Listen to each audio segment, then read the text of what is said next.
He's really the epitome of devotion. That's what makes Hanumanji so special. Yes, he's got lots of powers, and yes, he's got such an incredible divine history. But when we worship Hanumanji, we worship him with the feeling of, oh God, oh Hanumanji, give me also that devotion. Give me also that ability to be so dedicated to God. I remember when I first came to India, and I had been here maybe only a few months, and Puja Swamiji would say to me, you know, you're gonna do great things in the world. You're gonna touch people and transform people. And I was a 25-year-old academic, and I kept saying to him, no, Swamiji, I mean, that's so sweet, and thank you so much for saying that, but, you know, really, no. And yes, I know how to get A's in school, and I'm not being, you know, sillily self-deprecating. It's just that, no, I don't have it in me to be or do that which you're talking about. But every once in a while it would come up again, and again he would say, oh, you know, you're gonna really just touch people and do such wonderful things in the world and make such a difference. And again I would say, oh, that's so sweet, and you know, and you're my guru, and that's why you say it, and you've got divine eyes, and you know, it's like your mother saying, oh, you're so beautiful. And you know, you love it because you love that your mom loves you. And I loved that I had a guru who could see the divine. But to me, there was no way that I was going to be able to do or be what he was talking about when he would say, you're going to really, you know, touch people and do such great things. And I just kept thinking of it as, oh, I've just got the sweetest guru in the world, and he's just got, you know, such divine vision that even when he sees someone who, yeah, is a good academic and can take exams well and memorize facts well, but, you know, doesn't have that much else really going for, that even in that person he can see divinity. And that was sort of how I was thinking in my mind for the first many months. And then one day he gave me a copy of the Ramayana. And it was a very simple copy, not quite a children's book. I mean, it wasn't a comic book by any means, but it was very simple. It was only maybe, I don't know, 150, 200-ish pages. And he said, here, read the Ramayana. This is a very famous epic, a very important epic in our tradition. And I read and I read, and I stayed up all night reading. And in the Ramayana, for those of you who aren't familiar with it, I mean, Hanumanji is the hero.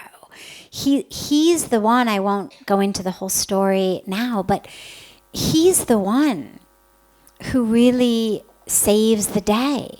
I mean, Lord Ram is divine, of course. So on the one hand, you could say it's all his Leela.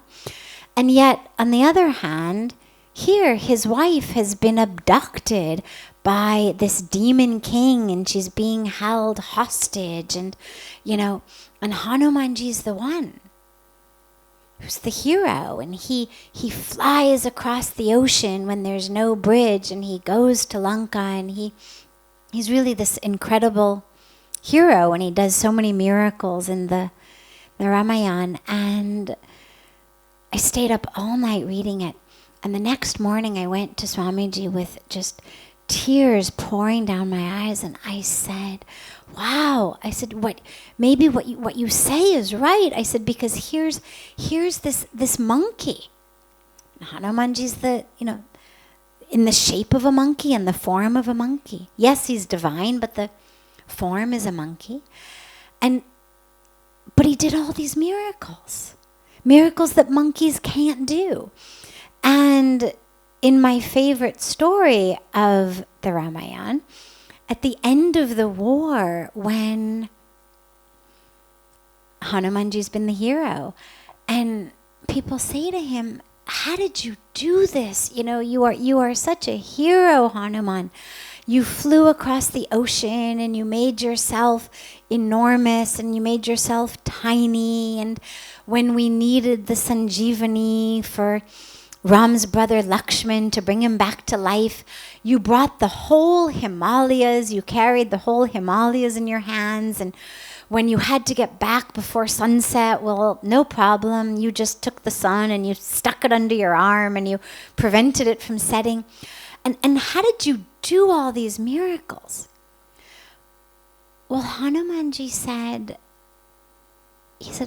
I just took God's name. I took Lord Ram's name. And it happened.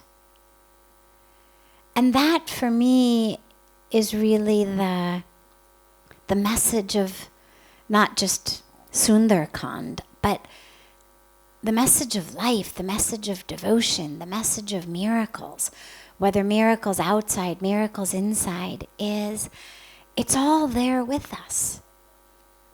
Hanumanji didn't say, I did this, or I did that, or I learned this, or I swallowed those pills, or whatever.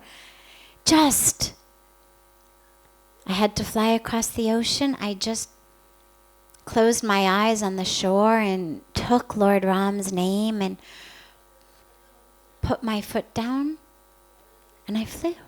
It happened. And that's the power of devotion. That is the miracle. So many people say, does your guru do miracles? And, we want to see miracles. And how do we know something's real till we see a miracle? And really what the message is that miracle's in us. The miracle is the faith. The miracle is the devotion. So I very, very strongly recommend, again, whether you know the Ramayana or don't, whether you speak Sanskrit or you don't, at least for some time after dinner or before dinner, go and sit and just listen to it, because that's how we make our lives beautiful, is through devotion.